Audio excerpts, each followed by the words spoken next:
Hello and welcome to another episode of Unboxing with Paul. And today I'm very excited to bring you TCL's TAB 10, the first 5G tablet I've been able to get my hands on. I guess I'm supposed to be a shark or something. Let's take a look at it.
So I'm very excited to not only unbox but also benchmark and get to play with this tablet because, as I mentioned earlier, this is the first 5G tablet I've been able to get my hands on. We're gonna put the tablet aside for right now. And in the box, we got a Type A to Type C USB cable, as well as an 18-watt wall adapter, which it's a little bit slow by today's standards, but it's okay. At least they included something. And we also got a quick start guide, as well as terms and conditions, all in one to save space, and a nice SIM ejector tool. And that's it. There's nothing else in the box. I know that secondary box was a little bit misleading, that it looked like a lot more was going to come in there, and that's it. There's really a whole lot of nothing in this box. This tablet retails for $299.99, and the tablet itself is actually a rather large slab of plastic, coming in at, again, 10.1 inches, and it weighs 490 grams. So it's definitely a big boy. Do not drop this on your face while you're scrolling through it.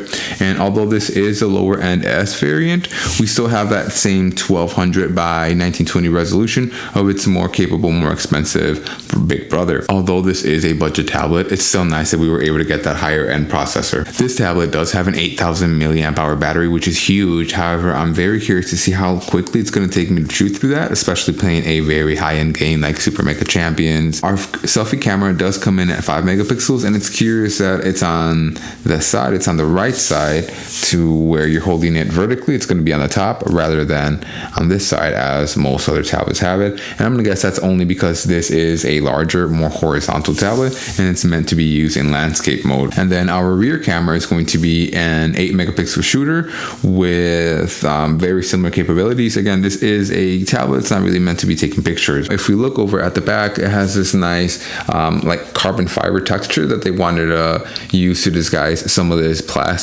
that they use, because again, there's no getting away of the fact that this is a large piece of technology, and it's all made out of plastic. If we look on the left side of the tablet, we can see they kept it plain and there's nothing going on there. When we look over at the top of the tablet, we can see our speaker grills as well as our power button. When we look over on the right side of the tablet, we can see our volume sliders as well as our pinhole microphone. And again, our selfie camera is located on that side as well.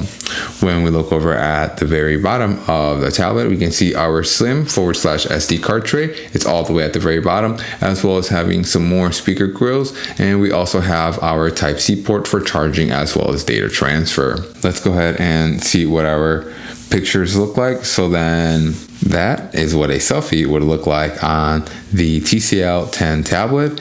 And then let's go ahead and fire up some video. This is what video looks and sounds like on the selfie camera of the TCL 10 tablet.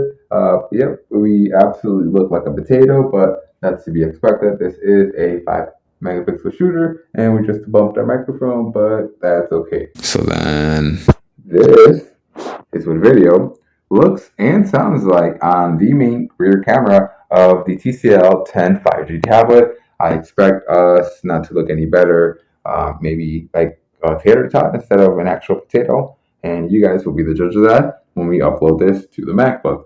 And last but not least, we get to confirm with Geekbench what kind of processing power we have, what kind of cores we're working with. We have an MT8771 processor. Okay, so I'm not trying to do the GPU. So normally we're able to see with Geekbench what kind of cores we're working with, but I guess this time it's not going to tell us. It might tell us when we're done, and I'll be right back with you guys as soon as this is over. Okay, and we're back. And as you can see, we got a 518 for our single core and a 1661 for the multi-core.